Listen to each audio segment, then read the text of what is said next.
ओम स्थापकाय च धर्मस्य सर्वधर्मस्वरूपिणे अवतार वरिष्ठाय रामकृष्णाय ते नमः।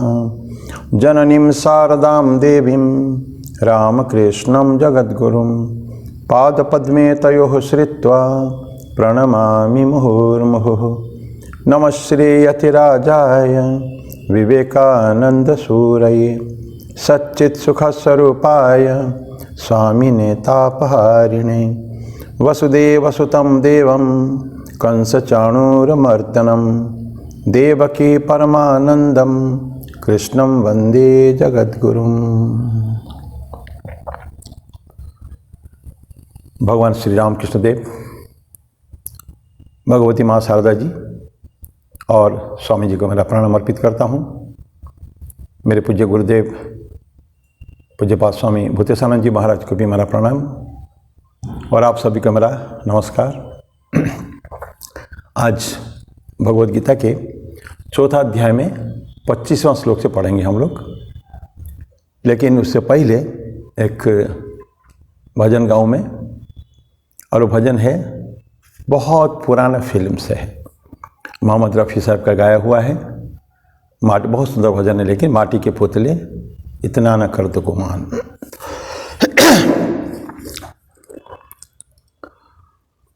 ओ माटी के पुतले इतना न कर तो गुमान,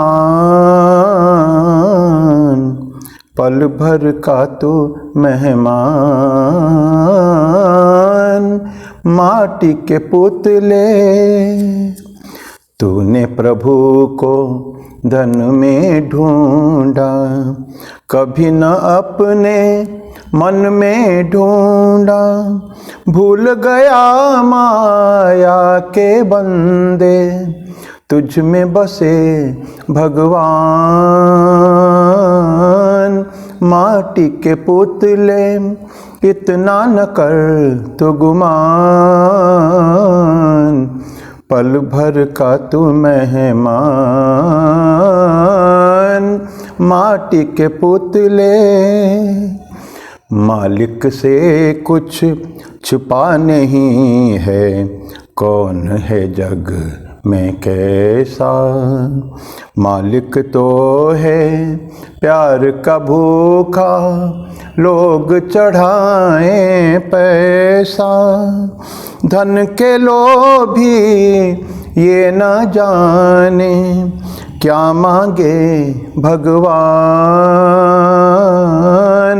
माटी के पुतले इतना न कर तो गुमान,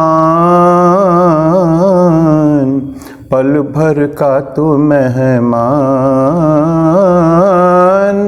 माटी के पुतले सब है वही बनाने वाला, तू है कौन मिटाने वाला। छोड़ दे उस पे सारी बातें, वो मूर्ख इंसान। माटी के पुतले इतना न कर तो गुमान, पल भर का तू मेहमान। माटी के पुतले।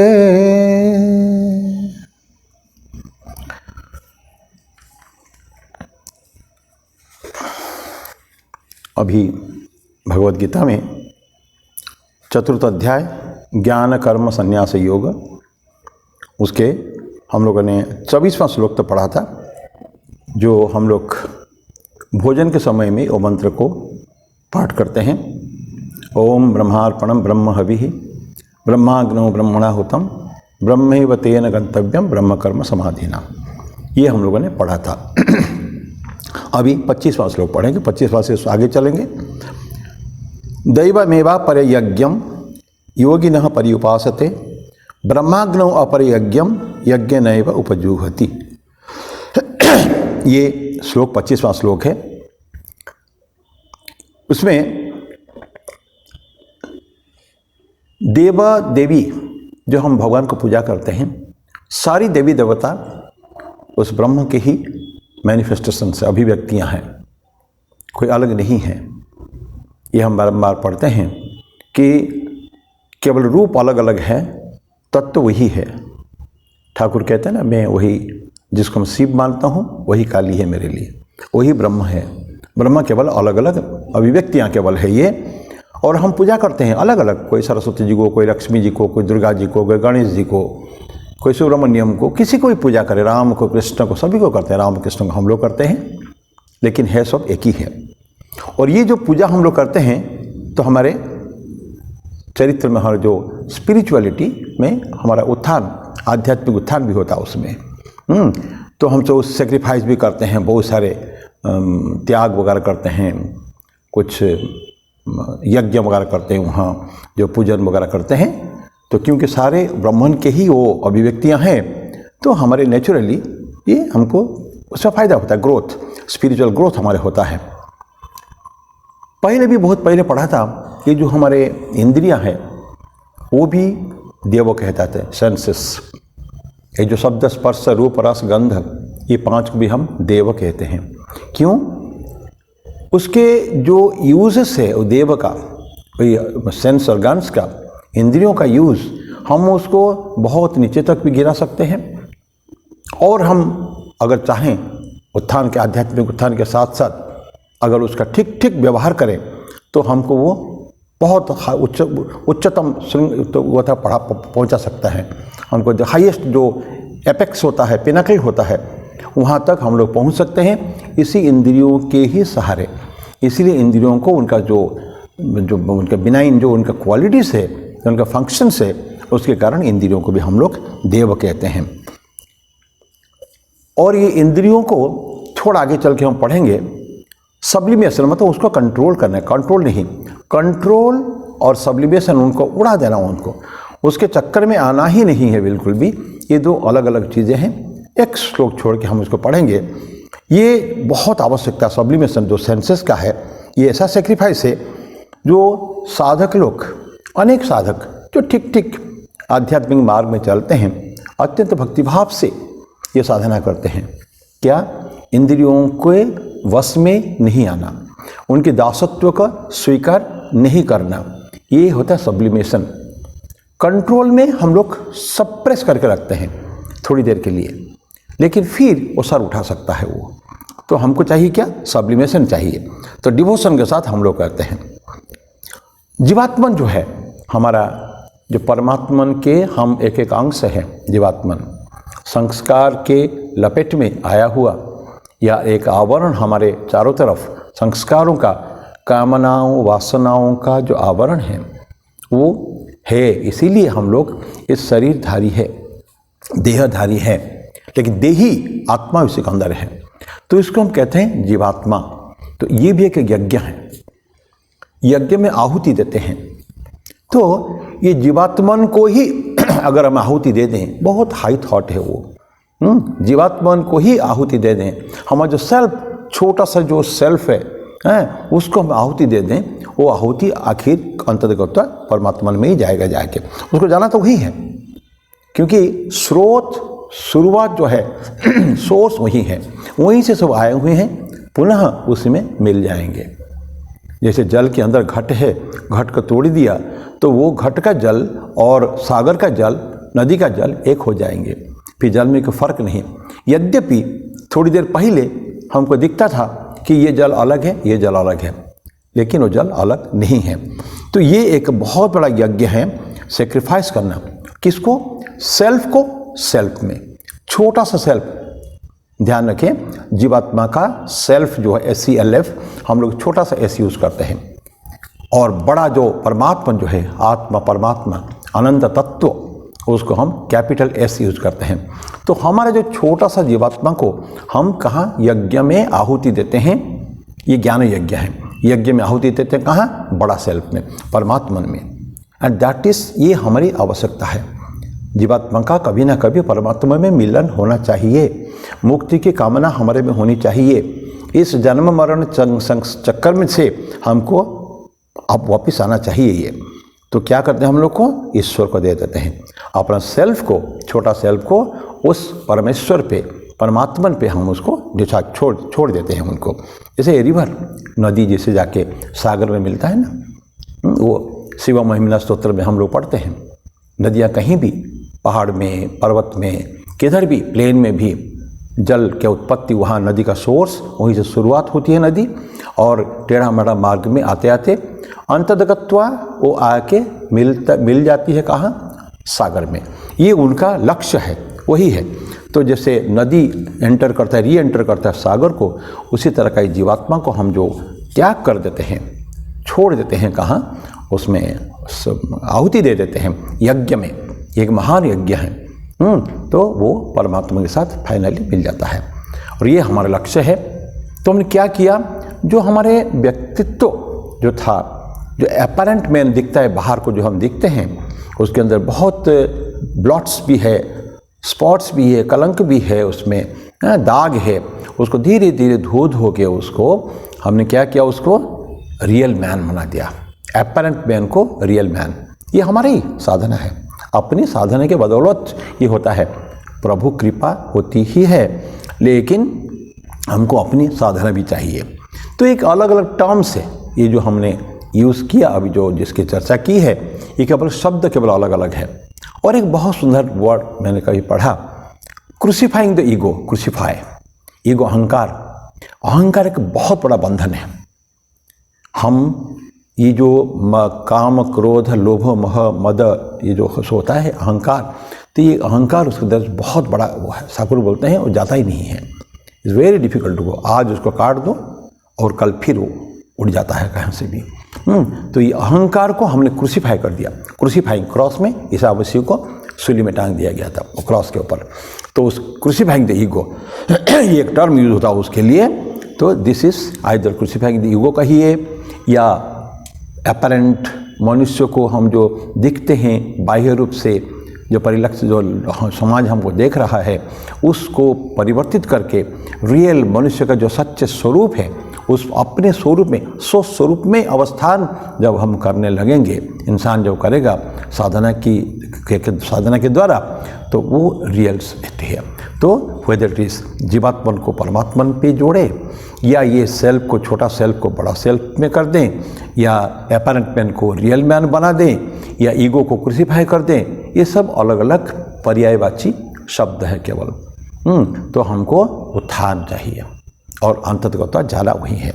So this was worse number 25। तो ब्रह्माग्नो अपर यज्ञम यज्ञेन उपजुहति, यज्ञ के द्वारा, यज्ञ में ही उसको हम एक यज्ञ को यज्ञ में दे रहे हैं। जो जीवात्मा यज्ञ है, एक बहुत बड़ा यज्ञ के द्वारा हम परमात्मा में उसको विलीन कर देते हैं। अभी नेक्स्ट है 26। श्रोत्रादीनि इंद्रियाणि अन्ये स्वयं अग्निषु जुह्वति, शब्दादीन विषयान्य इंद्रियाग्निषु जुह्वति। बहुत सुंदर श्लोक है वो। पहले एक समय में मैं इसको पढ़ता ही नहीं था कभी भी, कहीं बोलना भी पड़ता था। सिलेक्टेड कुछ श्लोक, प्रैक्टिकल इम्प्लीकेशन जहाँ हमको लगता था वहीं। लेकिन ये for the first time possibly कि एक श्लोक को लिया जा रहा है, तो अभी जब थोड़ा सा मनन चिंतन करा जा रहा है, बड़ा सुंदर लगता है। ये बोलते हैं कि दो टाइप के यज्ञ हैं, अपोजिट टाइप्स ऑफ यज्ञ से। अपोजिट में क्या, मैं अभी चर्चा कर रहे हैं उसके ऊपर, सेंस ऑर्गन को लेकर ही ये क्या बोलते हैं, श्रोत्रादीनि इंद्रियाणि अन्ये। कुछ अन्य मतलब कुछ लोग, सम पीपल क्या करते हैं, श्रोत्र आदि शब्द स्पर्श रूप रस गंध, जो वो इंद्रियाणि संयम अग्नि से जुह्वति। एक है संयम अग्नि, और तो ये क्या क्या उन्होंने इंद्रियों को ही डाल दिया अग्नि में। लेकिन दूसरा बोलते हैं इंद्रियों को हमको डालने की जरूरत नहीं, इंद्रियां रहेंगे तो शब्दादीन विषयानि अन्य इंद्रिय अग्नि से जुह्वति। तो इंद्रियां रहेंगे। दूसरे टाइप का जो जब वो है यज्ञ है, वो जो विषय को ही हमने इंद्रियों को दे दिया है। पहले इंद्रियों को ही हमने डाल दिया, उसको छोड़ दिया। लेकिन अभी एक बोलते हैं कि इंद्रियां रहेंगे, they will have a much better purpose, उसका इफेक्टिविटी बढ़ जाएगा। तो ये बोलते हैं ये जो दो टाइप का यज्ञ है, एक यज्ञ में नंबर 1 में हम लोगों ने इंद्रियों को ही संयम की अग्नि में उसको डाल दिया। दूसरे में इंद्रियां हैं, इंद्रिय के विषयों को उसमें डाल दिया। हमारे डेंजरस इंद्र के विषय है, विषय है करके हमारी इंद्रिय दौड़ते हैं। विषय अगर नहीं है, विषय वासना कुछ अगर नहीं है, तो फिर हमारी इंद्रिय दौड़ेंगे भी नहीं, क्योंकि अभ्यास पड़ चुका है ना, बड़े लंबे समय से संस्कार है। देख देख के ये जो बाहरी जो चीज़ें, इंद्रियों के विषय वस्तु, इंद्रिय गोचर वस्तु, उसके पीछे दौड़े दौड़े हम इतने आदी हो चुके हैं, उसको छोड़ नहीं पाते हैं। तो बोलते हैं कि वो विषय को ही इंद्रियों में डाल दो, डाल देने से तो इंद्रियां परफेक्टली काम करेंगी। सो एक पहला यज्ञ है to make the senses ineffective, इन सेंस ऑर्गन को, इंद्रियों को इफेक्टिव नहीं रखना, उसको छोड़ देने का, कंट्रोल करके निकाल देने का है। नंबर 2, दिस इंद्रिय रहेंगे टू मेक द इंद्रियस सुपर इफेक्टिव, एक इनइफेक्टिव और एक सुपर इफेक्टिव। ये काम करेंगे लेकिन उनका पर्पस बहुत हाई हो जाएगा, अत्यंत उच्च पर्पस हो जाएगा। तो कैसे, उसका थोड़ी चर्चा इसी के ऊपर करेंगे हम लोग। हम भोजन करते हैं ना, हम लोग कोई भी भोजन क्यों करते हैं हम लोग?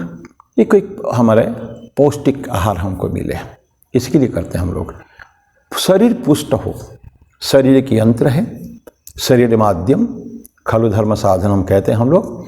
तो शरीर को पुष्ट करने के लिए ही हम लोग भोजन, होलसम फूड, अच्छे खाद्य होते हैं, तो डाइट हिसाब से हम उसको खाते हैं। लेकिन ये केवल हमारा ध्यान शरीर को पुष्ट करने के लिए ही है, ताकि ये यंत्र ये चलते रहे। तो जो रिलीजिंग द फूड, बहुत लजीज खाना हो गया, बहुत टेस्टी होना चाहिए, और ये होना दुनिया भर की चीज़ें डाल के खाने का है, और उसके ऊपर स्पृहा, आज खाया कल को याद आएगा, कल फिर खाने का है। तो जो भोजन के लिए या इंद्रियों के विषय पे जो स्पृहा, वो हम त्याग कर देते हैं। तो फर्स्ट वन इज के भोजन हम खाते हैं, भोजन करते हैं, लेकिन उसका पर्पस रहता है शरीर को पुष्ट करने के लिए, लेकिन उसका जो टेस्ट वगैरह हम लोग छोड़ देते हैं उसको, हैं। तो और सेकंड में क्या होता है, और बाकी जो इंद्रियां क्या होता है, इसी तरह के उसको सस्पेंडेड रखते हैं। कान को, हैं, जितनी आवश्यकता है उतने सुनने का है, मिनिमम, बेयर मिनिमम। कई लोग सुनने का पसंद भी नहीं करते हैं। मैं ऐसे लोग देखा हूँ, वो डेफ है, मैंने दृष्ट ये जा चुका है श्रवण शक्ति, लेकिन उनको पूछा जाता है कि आप क्यों नहीं वो हियरिंग एड लगा देते हैं। बोले कि मैं क्या सुनूं, समाज की बातें बहुत सुन चुका हूँ, वृद्ध हो चुका हूँ, अब और समाज की कोई बातें सुनने की ज़रूरत नहीं है। या एक ने तो बहुत सुंदर बताया है कि मेरे को बताइए ऐसा कौन सा चीज़ हो गया है इतना 2 दिन में 3 दिन में इतने बातें, जो जिसके बिना मेरा काम नहीं चलता था। एक बहुत बड़े साइंटिस्ट बोले हैं, जो परवर्ती काल में, अपने उत्तर काल में वो डेफ हो गए थे, बधिर हो गए थे। उन्होंने बोला कि what are the things without which I could not have done. ऐसा कौन सा चर्चा हो गई है लोगों के द्वारा जिसके बिना मैं नहीं चल सकता था। See this is their attitude. तो क्या करा उन्होंने, बाकी सभी इंद्रियों को सस्पेंशन में रखा है, यूज नहीं करने का है। It is perfect control over those. तो उन्होंने क्या किया, इंद्रियों को ही अग्नि में डाल दिया है। तो ये जो फायर है, ये फायर साधारण यज्ञ में मीडियम माना जाता है। हम जो यज्ञ करते हैं ना, द्रव्य जो यज्ञ करते हैं, आहुति वगैरह देते हैं, उसमें यज्ञ में ये अग्नि है मीडियम, उसी के अंदर ही सारे दी जाती है। लेकिन जो ज्ञान यज्ञ में ये फायर एक सिंबल है केवल, क्योंकि ज्ञान यज्ञ में अग्नि नहीं जलती है, तो खुद ही इंसान अग्नि बन जाता है। तो ये एक ज्ञान यज्ञ मतलब सारी चीज़ को ज्ञान के द्वारा, हमारी बुद्धि के द्वारा सारे जला देने का है। दैट इज ज्ञान यज्ञ। तो ज्ञान की सारे, जैसे मैं अहम ब्रह्मास्मि या तत्वमसि, ये जो ज्ञान, जो बातें जो है ज्ञान की बातें, और मैं उस मन नहीं हूँ, बुद्धि नहीं हूँ, इंद्रिया नहीं हूँ, कुछ भी नहीं हूँ, ये जो बातें हैं ये ज्ञान की बातें हैं। उसमें we do not care for anything else, सारी चीज़ हमारे से गायब हो जाता है। दैट्स कॉल्ड ज्ञान यज्ञ। तो ज्ञान यज्ञ का सिंबल है अग्नि, ज्ञान रूपी अग्नि है। तो ये सब कुछ ज्ञान रूपी अग्नि में सारे, आगे चल के हम पढ़ेंगे 33वां श्लोक पे शायद, तो सब सारे ज्ञान में ही खत्म हो जाते हैं आके। तो ज्ञान की अग्नि, तो अग्नि होता है क्या है, सिंबल है, ये केवल संकेत है केवल ज्ञान यज्ञ में। तो हमको, और इसी तरह जो रेस्ट्रेंट जो करते हैं, एक इंद्रियों को करते हैं, फिर दूसरी इंद्रियों को करते हैं, वो क्या होता है, तो ये इसको जो हाईएस्ट पिनाकल तक, जो ऊपर तक ले जाएंगे, ये क्या हो जाएगा कि इसको कहते हैं कि complete self control, total sense control हो गया। ये हर इंद्रियों के ऊपर हमारे वो है कंट्रोल हो गया है। तो ये हो गया सेंस कंट्रोल हो गया।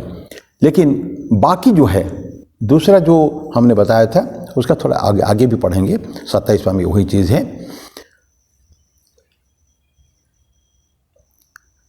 तो पहले बता ना, ईश्वर सारे कोई चीज़ हमारे मन में कुछ रहेगा ही नहीं, ये फर्स्ट टाइप का कंट्रोल है। और बाकी सब को हमको सस्पेंडेड करके रख दिया है, क्रूसीफाई कर दिया उनको, फिर क्रूसीफाई के वर्ड इसमें आता है, क्रूसीफाई करके छोड़ दिया उसको। ये 26वां श्लोक है। उसी का ही कनेक्टेड रिलेटेड जो है हमारा 27वां श्लोक का भी आएगा, 27 श्लोक।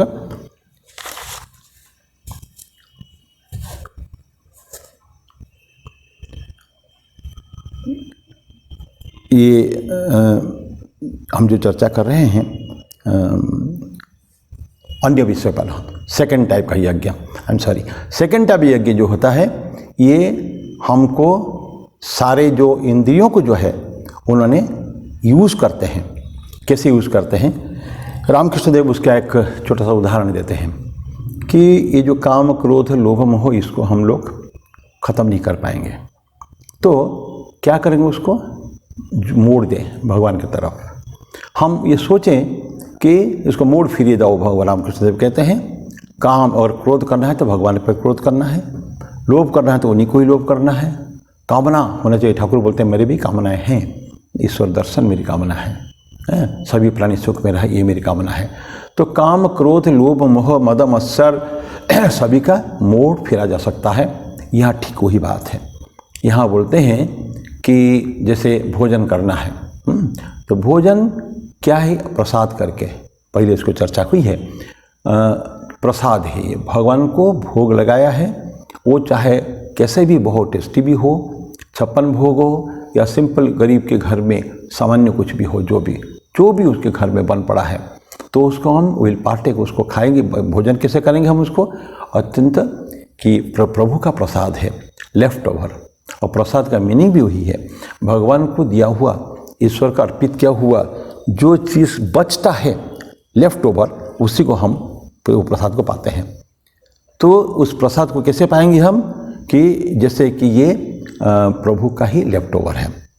अच्छा, देन संगीत वगैरह सुनते हैं हम लोग, श्रोत्र इंद्रिय है, श्रुति का इंद्रिय, कर्ण इंद्रिय, लेकिन शब्द, लेकिन उसमें हम बहुत खराब चीज़ भी सुन सकते हैं। लेकिन अभी यहाँ उसको जब हम मॉडिफाई करते हैं, ऊपर की तरफ उठाते हैं, उदात्तीकरण करते हैं, उसमें ये होता है कि भगवान के भजन करेंगे हम लोग, भगवान के भजन सुनेंगे, अच्छी अच्छी वाणी सुनेंगे, प्रभु की वाणी सुनेंगे, बड़े बड़े संतों की वाणी सुनेंगे। ये हमारा कर्तव्य भी है।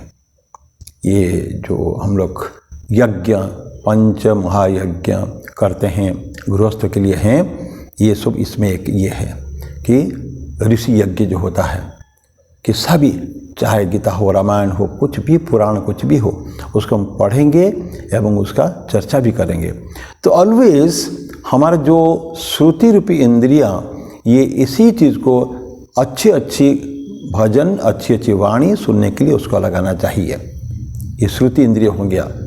टच स्पर्श इंद्रिय, स्पर्श का बुरा पक्ष ना लें। हम लोग जो चंदन के वो लगाते हैं, या माला प्रभु के निर्माल्य धारण करते हैं, वो क्या हुआ? प्रभु से निकला हुआ निर्माल्य कहते हैं, जो उनका लेफ्ट ओवर जो छोड़ा उन्होंने, निकलने के बाद उसको हम माला को धारण करते हैं। कई जगह होता है ये माला, उसी माला को धारण करते हैं।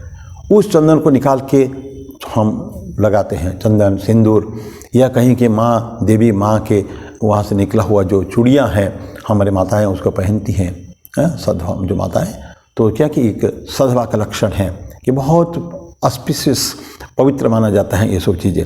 तो टच स्पर्श इंद्रिय हुआ, तो शब्द स्पर्श रूप, आँखों में देखेंगे हम सुंदर सुंदर मूर्तियाँ देखेंगे, अच्छी अच्छी चीज़ें देखेंगे, गलत चीज़ें नहीं देखेंगे। यूज़ हो रहा है, सेम चीज़ हमारे व्यवहार कर रहे हैं, लेकिन किस भाव से कर रहे हैं हम लोग? की भावना है इस सारे प्रभु का है, पूरा जगत संसार प्रभु का है। तो शब्द स्पर्श रूप रस और गंध गंध भी क्या, वो अगरबत्ती की स्मेल आ रहा है, या कुछ दे रहे हैं हम, धूप दीप दे रहे हैं, धूप दे रहे हैं, तो उसको स्मेल करते हैं, ये प्रभु का ही है, ये प्रभु के लिए दिया हुआ है। तो ये जो हमारे सारे इंद्रियों का एक उदात्त भावना मन में रहता है कि उसी को ही यूज़ करेंगे हम, लेकिन उस केवल भावना ही बदल जाएगी। और कभी भी, जैसे इसके पहले चर्चा हुई है, कभी भी एक जो क्रेविंग्स होना चाहिए कि मन में कि नहीं हमको बहुत अच्छी खाना खाना चाहिए, और बहुत अच्छे पहनना चाहिए, और स्पर्श इंद्रिय का जो कामना वासनाओं में यूज़ होता है, स्पर्श इंद्रिय विशेष करके, तो उसको अब नहीं करने का है। तो सारे काम कर रहे हैं, इंद्रियां एक्टिव है, पर जैसे मैंने निवेदन किया था, सुपर इफेक्टिव हो जाते हैं, वो इनइफेक्टिव नहीं रहते हैं। पहला यज्ञ में हमने उसको इनइफेक्टिव कर दिया, और सेकेंड यज्ञ में इट इज़ सुपर इफेक्टिव। बहुत सुंदर तरीके से हम इसको काम करना है। तो एक सेंस कंट्रोल को हम लोग निगेटिव मानते हैं, और ये जो सेंस सब्लिमेशन, सेकेंड वाला को सब्लिमेशन कहते हैं। तो पहले था कंट्रोल, फर्स्ट यज्ञ कंट्रोल, और सेकेंड यज्ञ है सब्लिमेशन। उसकी थोड़ी चर्चा 25वां श्लोक में, 26वां श्लोक में भी हुई है। तो sublimation that is a very good thing. तो संतों का कहना है, हम लोग सब शुरुआत में जब शिविर वगैरह अटेंड करते थे, ये सुनते थे, ये सब्लिमेट उड़ा देते हैं ना, पानी जैसे तवा में गिरते ही वो हवा होकर उड़ जाता है। तो इसे बोलते हैं कि तुम्हारे जो वासनाएं, कामनाएं, जो इंद्रियों की जो एक पावरफुल ऑब्स्टिनेट जो डिज़ायर्स वगैरह रहते हैं, ये विषय वस्तु आते ही विषय वस्तु उड़ जाना चाहिए। It should not be there, तुम्हारे लिए रहना ही नहीं चाहिए उसको, ऐसा करना है तुमको, जैसे का सब्लिमेशन। तो इट्स 100% क्या था, full control over the senses में रहेगा मेरे पास, लेकिन फिर उसका यूज़ दूसरे तरीके से होगा। सो दिस इज का सब्लिमेशन। तो control and sublimation, sublimation is a very good thing, सभी लोग उसको प्रैक्टिस करना वेरी डिफिकल्ट। और कंट्रोल में क्या प्रॉब्लम होता है ना, देखिए हम सप्रेस करके रख देते हैं। साइकोलॉजी में, मनोविज्ञान में आता है, वैज्ञानिक फ्राइड वगैरह का उसमें है कि when you suppress a desire, ये अंदर कहीं रहता है and it wants to express itself, पुनः बाहर आना चाहता है, वो ये सारी इच्छाएं आना चाहती हैं।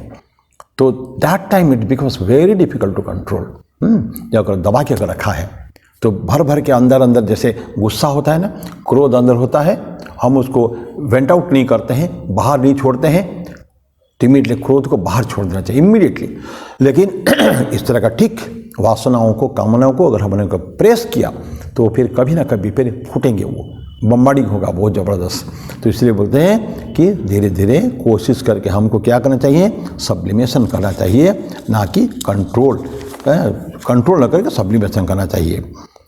27 में देन सर्वाणि इंद्रिय कर्माणि प्राण कर्माणि चापरे आत्मसंयम योगाग्नो जुह्यति ज्ञान दीपिते। आत्मसंयम वर्ड के रहा, सेल्फ कंट्रोल। पहले सेल्फ कंट्रोल की चर्चा हुई है कि जितने ये रेस्ट्रेंट कर रहे हैं, जितने कंट्रोल कर रहे हैं, उसका जो हाईएस्ट ले जाएंगे, उसका जो एक्सटेंड करते करते जो उच्चतम स्थिति में जा सकते हैं, that is called complete sense control. और सेंस ऑर्गन्स अपना ही है। तो when we control all this things, that becomes a self control. इसलिए आत्म संयम योग, योगाग्नो, योग की अग्नि है, आत्म संयम योग अग्नि, उसमें जुहोते ज्ञान दीपिते, ज्ञानवान जो होते हैं, ज्ञान दीप में प्रज्वलित जो है, ऐसे व्यक्ति क्या करते हैं, आत्मसंयम योग में करते हैं। और उससे पहले बोलते हैं कि सर्वाणि इंद्रिय कर्माणि प्राण कर्माणि च अपरे। कुछ लोग सारे इंद्रियों के कर्मों को जगह देते हैं, ये कर देते हैं, और कुछ लोग प्राण की कर्मों को देते हैं। तो प्राण और ये इसमें थोड़ा डिफरेंस थोड़ा सा है। तो हमको लेकिन फाइनल क्या सबसे बड़े क्या है, आत्मसंयम योगाग्नो जुहोति ज्ञान दीपिते। तो हमारी कैटेगरी क्या होता है, ये जो मन का जो है ना, एक दो भाग होता है उसमें, एक सेंसेंट एक इनसेंसेंट बोलते हैं कि एक क्या ज्ञान उसमें है हमेशा, और एक थोड़ा सा ज्ञान रूपी चीज़ें भी मन के अंदर रहता है। एक छोटा सा उदाहरण देते हैं, ये कोल, चारकोल देखे होंगे ना, कोयला का एक टुकड़ा लेके, वो तो निर्जीव वस्तु है, लेकिन जब उसको अग्नि में डालते हैं तो थोड़ी देर के बाद वो जल के एक एम्बर हो जाता है, एक जलता हुआ गोला हो जाता है। That time it's called this is living, it can do anything. भाई जला के राख कर सबको कर सकता है अग्नि। ईंधन कुछ अपने से नहीं कर सकता है, वो निर्जीव है।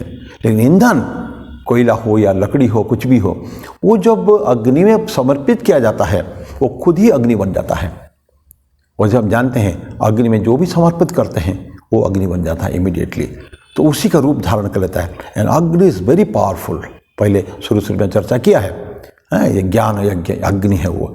तो ये अग्नि में ही समर्पित ये हो जाता है, जाके वो कोयला का टुकड़ा या तो लकड़ी का टुकड़ा जो है उसमें दो, एक सेंस नहीं है शुरू में, फिर बाद में उसको अग्नि में जाके वो सेंस ऑर्गन हो जाता है।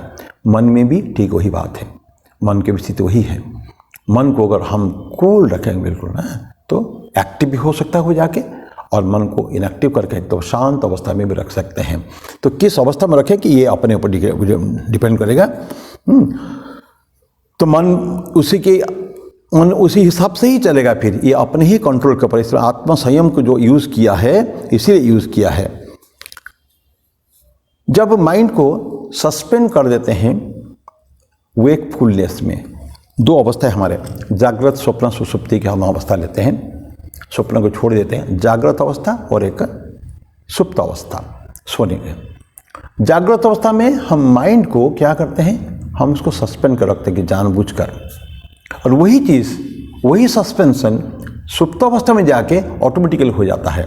तो ये तो आप जागृत रहें या सुप्त रहें, हम जो साउंड स्लीप हो जाते हैं तो क्या होता है, तो एक्सपीरियंस जो आपको मिलता है, संसार का जो अनुभव मिलते हैं वो निगेट हो जाते हैं।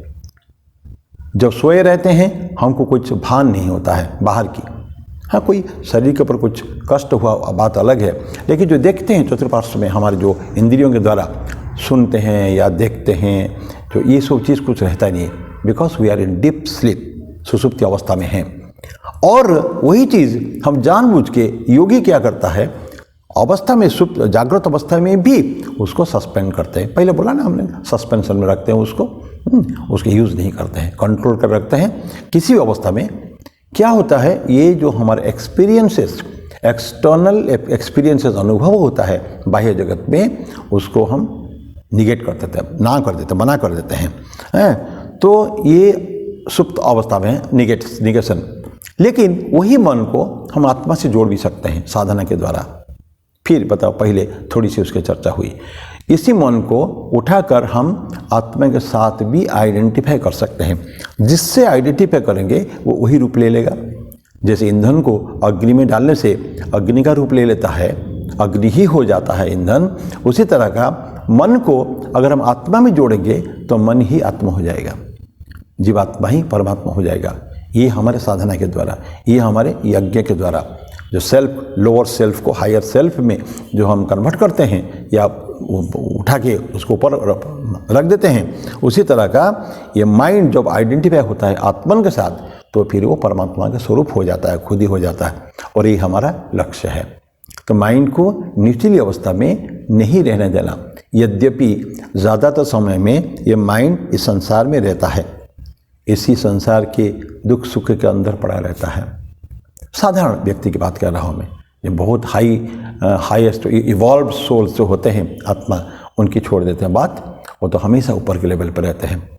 गॉड कॉन्शियसनेस हमेशा उनके अंदर रहता है, लेकिन ये साधारण व्यक्ति में एक गॉड कॉन्शियसनेस रहता नहीं है। तो ये बोलते हैं कि साधना के द्वारा हम इसको, जो फायर रूपी जो सेल्फ कंट्रोल है, उसमें सारी चीज़ को डाल देते हैं। ये मन की जो वृत्तियाँ हैं वो सब उसमें डाल देते हैं। तो जैसे हमने बोला था अग्नि हो जाती है, तो उसी तरह का जो आत्मा के साथ जो परब्रह्म की जो वहाँ जाता है, जाके मिल जाता है परमात्मा के साथ, तो फिर वो स्वरूप हो जाता है परमात्मा का। ईंधन अग्नि में परिवर्तित हुआ। यहाँ ऑलमोस्ट इनट माइंड जो है नीचे था, उसको उठा के हमने सुपरलेटिव से, ये सब बात आदर्श की बातें हैं। माने जो यीशु किन ने चर्चा किया है, बहुत जो माने पहुँचे हुए संत जो है, they have experienced. Ramakrishna Dev जब समझाते हैं कैसी कैसी अवस्था मेरी हो गई है, वो क्या बोलना चाहते हैं कि इसी जीवन में मैंने इतनी साधनाएं की है, अनेक जन्म में भी करना इट इज़ डिफ़िकल्ट। तो ऐसे ही साधक हुए हैं या आज भी हैं जो लोग ठीक ठीक साधना करके इसी अवस्था में उच्चतम स्थिति को प्राप्त कर चुके हैं। तो यही माइंड्स को हमको क्या करना, मर्ज करना पड़ेगा आत्मन में, हैं। तो ये होते आत्म संयम योग अग्नो जो होती ज्ञान दीपिते। ज्ञानी व्यक्ति उसमें अपने आप को दे देता है, छोड़ देता है। और ये परफॉर्मेंस सब जो ये यज्ञ को करता है वो खुद ही ब्रह्म हो जाता है। ब्रह्म को जानने वाले, जब ब्रह्म को जान लेता है धीरे धीरे उस स्थिति को पहुंच जाता है। इवोल्यूशन होते होते, क्रम विकास होते होते दैट पर्सन नोअर, जो पहले नोअर नहीं था, जानता नहीं था, और जो जान लेता है, जानने के बाद वो फिर उस स्थिति को खुद पहुंच जाता है। ये योगियों की बातें हैं ये। तो कोशिश, प्रयास, और ये प्रयास कंटिन्यूस होना चाहिए। ये रिपीटेडली हैबिट्स होने चाहिए, लगातार ये होना चाहिए, तब जाके ये हम स्थिति हमको प्राप्त होती है। तो दिस इज 27 वर्स 27। ये हमारे 11 यज्ञ की बातें किया। अग्नि और ये यज्ञ, ज्ञान यज्ञ और भी सब, अभी दूसरे अब कुछ यज्ञ भी होते हैं। 28वें वर्ष में बोलते हैं कुछ और यज्ञ भी हम कर सकते हैं इस संसार में। क्या है? द्रव्य यज्ञ, तपो यज्ञ, योग यज्ञ तथा परे, स्वाध्याय ज्ञान यज्ञाश्च यतयः संक्षिप्त व्रताः। तो यतयः कोशिश करने वाले, जो व्रत लेकर हमको परफेक्शन को प्राप्त करना है, ऐसा व्रत लेकर जो यतयः मतलब कोशिश करते हैं। वो क्या करते हैं, क्या क्या यज्ञ करते हैं? द्रव्य यज्ञ, तप यज्ञ, योग यज्ञ, स्वाध्याय और ज्ञान यज्ञ, इतने सारे करते हैं। अब द्रव्य यज्ञ क्या है? यज्ञ क्या होता है पहले हमने पढ़ा है शुरू में 3rd चैप्टर में, एंड अनेक बार चर्चा हुई है, एंड सब जानते हैं। द्रव्य यज्ञ वो होता है जो सेक्रीफाइस पूरा जो हमारे पास है, that I will give it to others. मेरा अपना कुछ है ही नहीं, मैं अपने पास कुछ रखूँगा नहीं, बिकॉज नथिंग इज माइन। मेरा कुछ है ही नहीं, इसीलिए मैं सब कुछ दूसरों को दे दूँगा। अपने बारे सोचना भी नहीं है, कर्म पर सोचना ही नहीं, कर्म फल का सोचना ही नहीं है। मेरा कभी था ये भी नहीं है, या मैं कर्म कर रहा हूँ, मैं करता हूँ, ये भी भाव नहीं रहेगा। मैं एक फल का भोगता रहूँगा, ये भी नहीं रहेगा। तो सारी चीज़ों त्याग कर दिया है। तो वही जो इस तरह का साधना हमको होने चाहिए।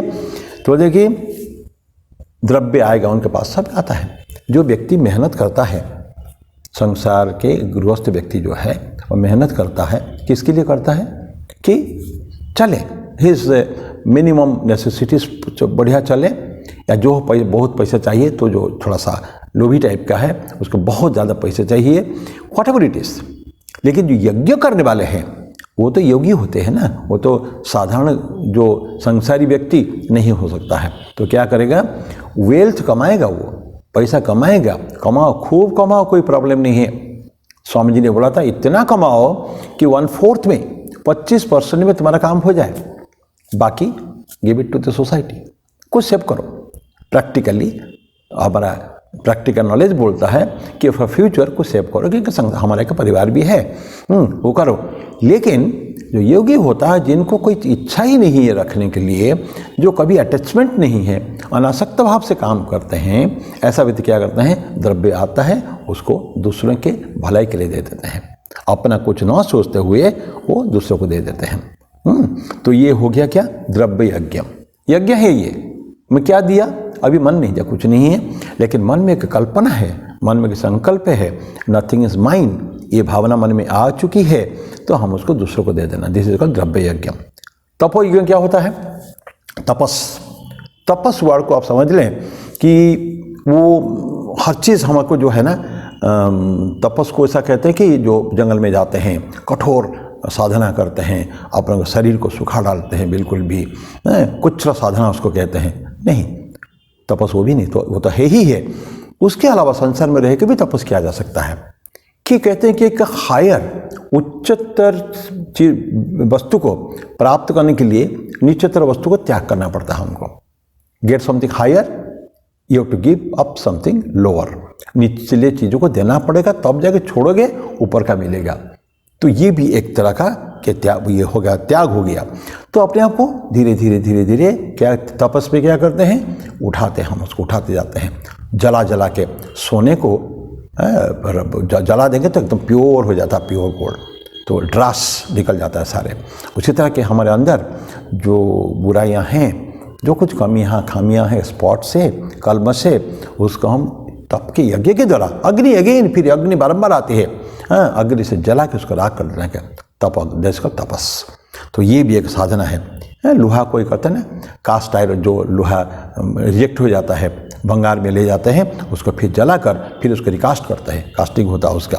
सो दिस इज कॉल्ड तप यज्ञ, ऑस्टेरिटी, सेल्फ परगेशन उसको होता है ना, परगेशन अंदर जो गंदगी है उसको निकाल देने का है, उसको परगेशन कहते हैं, जो अंदर चीज़ों को खाली कर देने का है। तो सेल्फ परगेशन, हम अपने आप को ही खाली कर दिया, तो ये दिस इज कॉल्ड तपोयज्ञ। देन द्रव्य यज्ञ, तपोयज्ञ, योग यज्ञ तथा परे। योग यज्ञ क्या होता है, हम लोग पढ़े हैं ना पतंजलि योग सूत्र में, अष्टांग योग, यम नियम आसन प्राणायाम प्रत्याहार धारणा ध्यान समाधि। पहले तो जो फर्स्ट 2 स्टेप्स है अष्टांग योग में, यम और नियम, ये पूरा सारे योग का, यार आगे जो अष्टांग योग का जो पहले धारणा ध्यान और समाधि एपेक्स तक जाएगा, उससे लेकर शुरुआत क्या है, यम और नियम। यम क्या है, अहिंसा सत्य अस्तेय ब्रह्मचर्य परिग्रह। नियम है शौच संतोष स्वाध्याय तपस ईश्वर प्रणिधान। तो ये जो 5+5 ये कुछ विधि निषेध है, कुछ डूज एंड डोंट्स है, ये करणीय ये अकरणीय, ये करना है ये निषेध है, ये रहता है समाज से। ये अगर 10 को हमने ठीक ठीक कर लिया, देन हम क्या कर, अपने आप को पूर्ण रूप में तैयार कर लिया है, we are fit to go ahead. जो हायर साधनाएं जो होती है वो कब, फिर उसके बाद आसन में बैठते हैं, प्राणायाम करते हैं, धारणा ध्यान, देन अंतिम समाधि, 8 स्टेप, यम नियम आसन प्राणायाम प्रत्याहार धारणा ध्यान समाधि। तो शुरुआत क्या होता है कि हम अपने आप को खाली करते हैं और इसी योग में, योग का जो स्टेप्स है उसको ठीक ठीक हम लोग प्रैक्टिस अभ्यास करते हैं। ये होता है कि योग यज्ञ, योगाग्नो है योग। तो क्या हो गया कि द्रव्य यज्ञ, तपोयज्ञ, योग यज्ञ तथा अपरे, कुछ कुछ लोग करते हैं, कोई लोग, सभी लोग सब नहीं कर पाते हैं। अपरे, अन्य, अपरे, ये सब जो वर्ड यूज होता है, कोई कोई ये करते हैं, कोई कोई वो करते हैं। फिर स्वाध्याय ज्ञान यज्ञ से, स्वाध्याय क्या होता है, स्वाध्याय का 2 मीनिंग होता है, शायद हम लोगों ने पढ़े, चर्चा भी की होगी।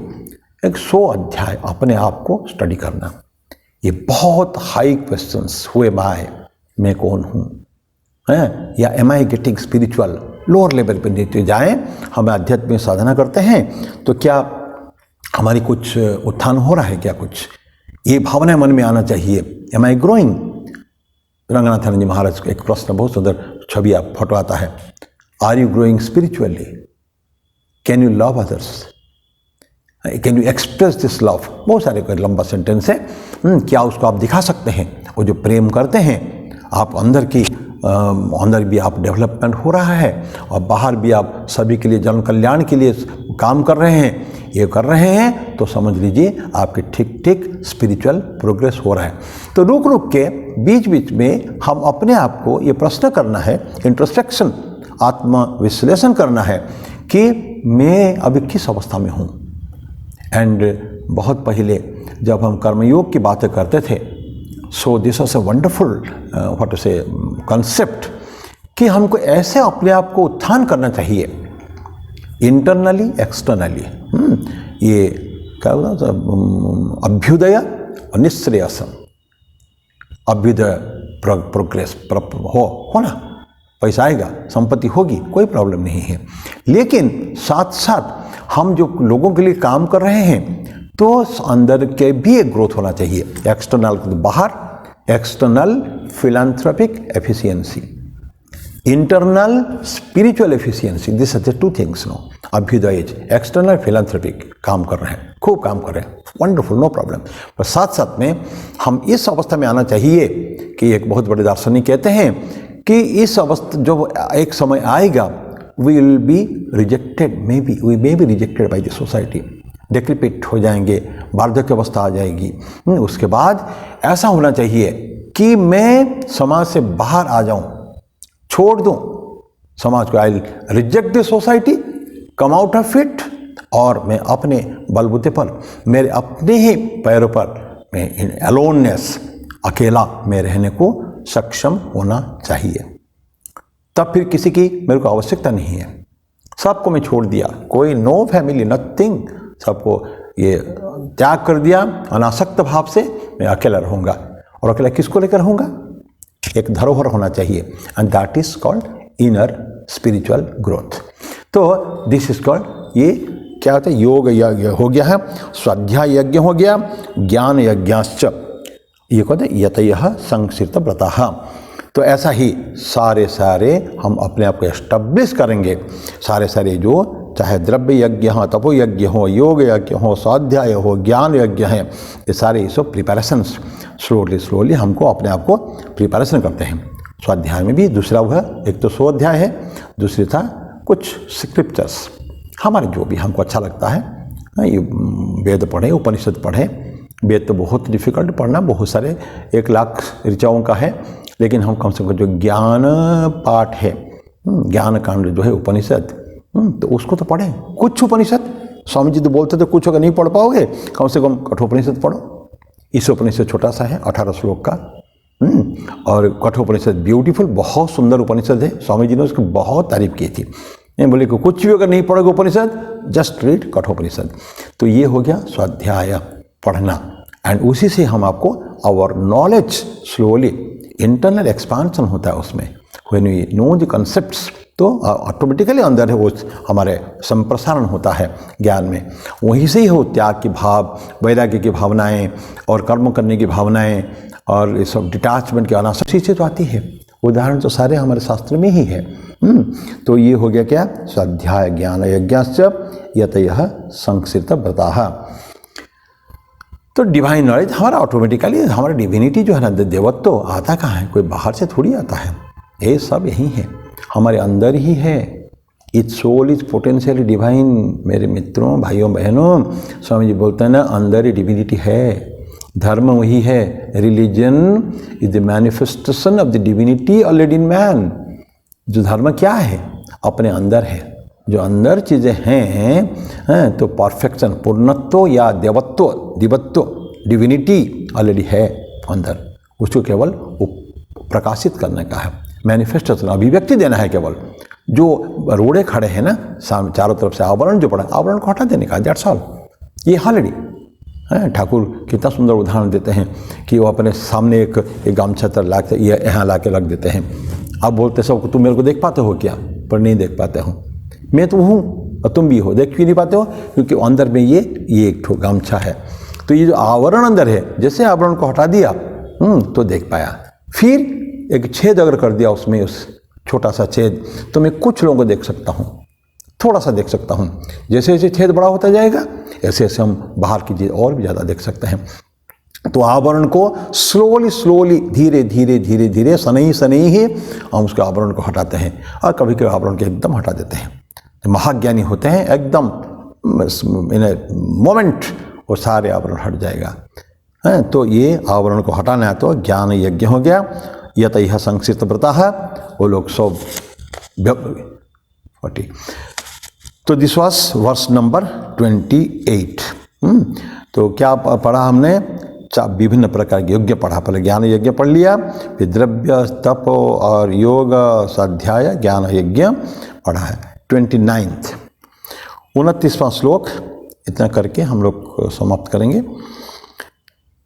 अपाने जुहोति प्राणम, प्राणे पानम तथा परे, प्राणपान गतिरुद्ध्वा प्राणायाम परायणाः। यहाँ प्राण और अपान की बात कर रहे हैं। अपान वो होता है जो हम लोग सांस लेते हैं अंदर, इनहेलेशन, मुंह से नहीं, नाक से, नॉस्ट्रिल से, नासिका से जो हम प्राण लेते हैं अंदर, दैट इज कॉल्ड अपान, और जो छोड़ते हैं हम लोग, दैट इज कॉल्ड प्राण। तो ये अपान प्राण दो पार्ट हैं। तो लेकिन दोनों अलग अलग है। ये बोलते हैं कि अपान जुहोति प्राणम, दोनों को मिक्स कर रहे हैं। इसकी डिटेल चर्चा अगले बार करेंगे हम लोग। अपान में प्राण को इतना रिदमिक ब्रीदिंग होना चाहिए। ब्रीदिंग इज़ वेरी इंपॉर्टेंट हमारे लिए, क्योंकि मानसिक चिंतन जो मेडिटेशन होता है, हमारे चिंतन विभिन्न प्रकार के चिंतन होता है ना, या मानसिक स्थिति जो है कामनेस क्वाइट, ये और सांस का एक बहुत बड़ा रिलेशन है कि दोनों आपस में इतने ज़्यादा इफेक्ट, एक का अगर डिस्टर्बेंस हुआ दूसरे को डिस्टर्बेंस होता है। हम देखे होंगे, एक छोटा सा उदाहरण लेके समाप्त करेंगे। It's a wonderful topic. हम लोग बहुत जो ठीक ठाक बैठे हैं, कोई प्रॉब्लम, सडनली एक बुरा समाचार मिल गया या कि एक्साइटिंग उत्तेजित करने वाला समाचार मिल गया, तो क्या होता है, सडनली हमारा हार्ट बीट बढ़ जाता है। देखिए जो 72 का पल्स चलने वाला है तो ये बढ़ के कहीं 90, 96, 100 तक पहुंच जाता है। तो दौड़ के आते हैं हम लोग, एक राउंड मार देते हैं 500 मीटर का, 1000 मीटर का, तो देखेंगे हमारे सीधा बढ़ के तो चला जाता है 120, 30 तक चला जाता है, क्योंकि हमने एक्सर्शन हुआ हमारे ऊपर। चिंतन, सडनली कोई एक्साइटिंग थॉट्स मन में आ गया तो ये बढ़ गया। और अगर इसको अगर बढ़ जाता है बाय चांस, तो हम अगर कंट्रोल करते हैं, अगर धीरे धीरे हम कंट्रोल कर पाते हैं उसको, नहीं ये बढ़ेगा नहीं। ब्रीदिंग के ऊपर मेरा कंट्रोल रहना चाहिए, तो हम देखेंगे हमारे मानसिक स्थिति भी ठीक रहेगी, शांत रहेगा। इसे बोलते हैं कि ब्रीदिंग, प्राणायाम क्यों कहते हैं? प्राणायाम तो ये प्राण को कंट्रोल, आयाम कंट्रोल रहेगा हमारी जो प्राण शक्ति के ऊपर। लास्ट टाइम बहुत पहले हम लोगों ने प्राण, अपान, उदान, व्यान, समान, 5 वायु और 5 वायु का जो फंक्शंस क्या है उसके ऊपर हम लोग चर्चा किया था। तो मैं समाप्त ही करूँगा इस 29वां श्लोक में, और उसके ऊपर 29 में, और आगे उसको फिर अगले बार हम चर्चा करेंगे। और अभी भी 13-14 श्लोक बाकी है। समय जरूर लग रहा है, लेकिन कोई जल्दी भी नहीं है। मैं आप सभी के with your kind permission I stop it here. एक छोटा प्रॉब्लम था, नहीं सॉरी, लास्ट टाइम मैंने एक धन्यवाद ज्ञापित किया था। मैंने कुछ लोगों को आवश्यकता नहीं है, लेकिन क्योंकि 6 महीना पूरा हो चुका है, तो लेकिन कुछ लोगों का फ़ोन आया कि स्वामी जी आपने क्या बंद कर दिया क्या इसको, ये बंद हो जा रहा है क्या, आगे नहीं होगा क्या? क्यों भाई, ये तो आगे चलेगा। नहीं, साधारणतः प्रोग्राम के अंतिम में धन्यवाद ज्ञापित करते हैं। हमने सोचा कि आपका समाप्त हो गया। नहीं भाई, ये एक फॉर्म, एक को कहें, मेरा एक कर्तव्य का निर्वहन मैंने किया है। अभी भी थोड़ा सा और आप कृपा करके ये उसको 5-7 मिनट में और लूँगा, क्योंकि जो बहुत मुख्य जो है जीवन मेरा, देखिए ये यूट्यूब को छोड़ दें, ये गीता पिता छोड़ दीजिए, अपना भी एक जीवन होता है। जीवन को गठन करने के लिए कुछ ऐसे व्यक्ति होते हैं जो विभिन्न समय में काफ़ी उनका इंस्पिरेशन, प्रेरणा हमको मिलता रहता है। मैं इसे 1-2 व्यक्ति का बोलूँगा। बहुत, मैं अगर मेरे गुरुदेव के बाद, रामकृष्ण जी के बाद जीवन में बहुत कुछ मैंने सीखा है, अनेक कुछ। My life greatly depends upon one person. Indore में थे वो, जब मेरा रामकृष्ण मिशन आना जाना, तब तो प्राइवेट आश्रम था, TN पार्थसारथी जी। मैं कभी भूल नहीं सकता कोई भी, क्योंकि आज श्री रामकृष्ण मिशन में आना, इस पाठचक्र शुरू होना या दीक्षा होना या लंबे समय तक उस कांटेक्ट में रहना, इस सारे के पीछे उनका एक ज़बरदस्त प्रेरणा थी। TN पूज्यपाद स्वामी गौतमानंद जी के छोटे भाई थे, वो अब नहीं रहे, 98 पे उनका शरीर चला गया है। तो ये उनको जरूर, अब तक नहीं है, लेकिन फिर भी कभी भी मैं I always remember that person. कभी भी रामकृष्ण आश्रम की याद आती है तो मैं करता हूँ। मेरे पिता माता को मैं कैसे भूल सकता हूँ, जिनका एक एक सिप बहुत है। I have seen their life, बहुत डिटेल में नहीं देखने से भी दे हैव गिवन छोटे छोटे थॉट। पिताजी के और माता जी के जो शांत स्वरूप, उसके कारण भी मेरे जीवन में काफ़ी कुछ ये आया है। ऐसा नहीं कि मैं हमसे गुस्सा भी नहीं होता, कभी कभी गुस्सा भी हो जाता हूँ, कभी होता था, और थोड़ा कम हो गया है। मेरे भाई, I am greatly indebted to my elder brother. मेरा पूर्वाश्रम की डॉक्टर पंडा हुआ, डॉक्टर, मेरे भाई भाभी दोनों बहुत प्यार करते हैं उनको। उनसे, उनका मेरे से और अनेक समय छोटी छोटी चीज़ों में जो टीचिंग्स दिए हैं, मैं तो उनका मेरे जीवन का पहला गुरु मानता हूँ। वो भले मानने को तैयार नहीं हो, लेकिन मैं मानता हूँ उनको। He has done a lot for me.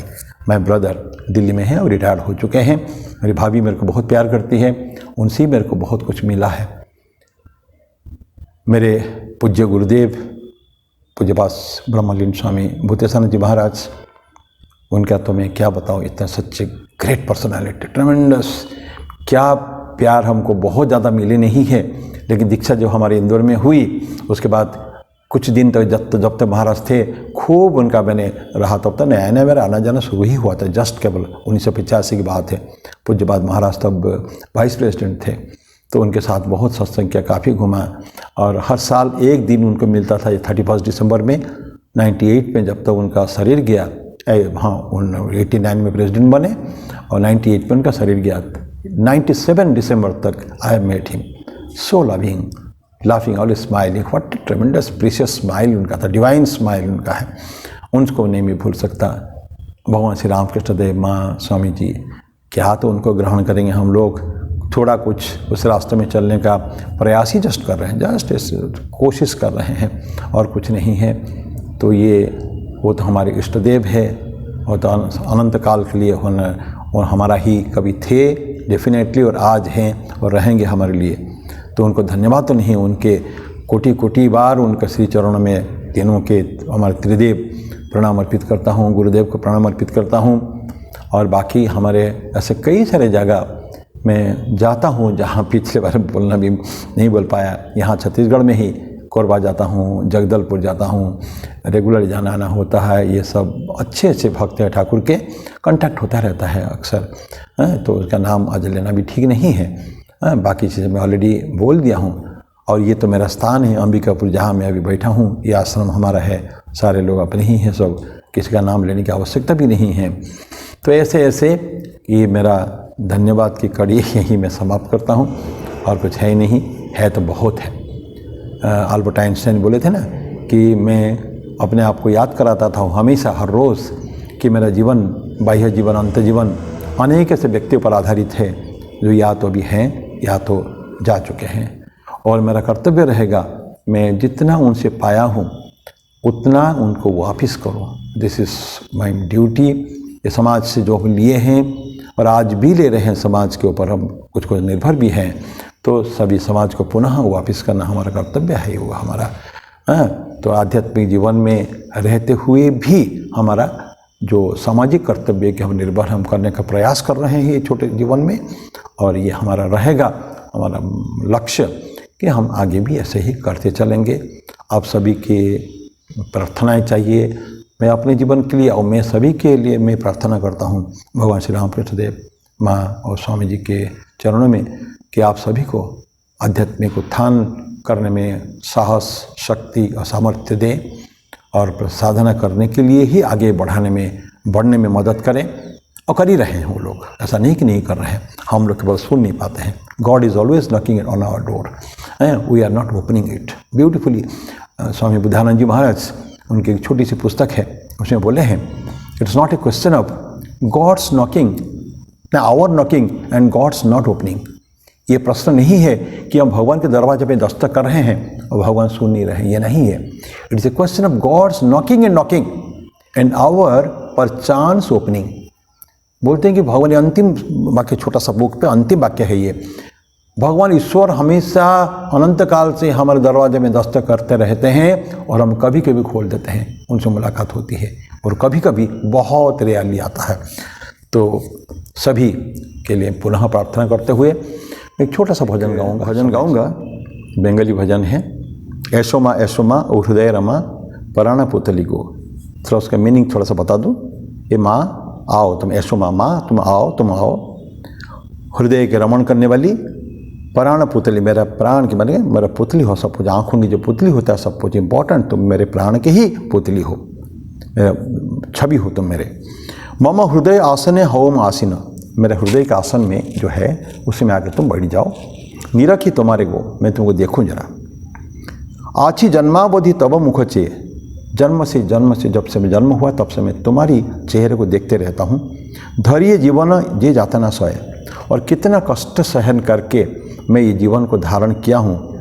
ता तो तुम्हें जानो माँ, तुम तो जानती हो उसको ना। और अबोध संतान और दुख, ये संतान तुम्हारे जो है, तुम्हारी ये अबोध है, निर्बोध है, वो तुम जानती हो सब कुछ।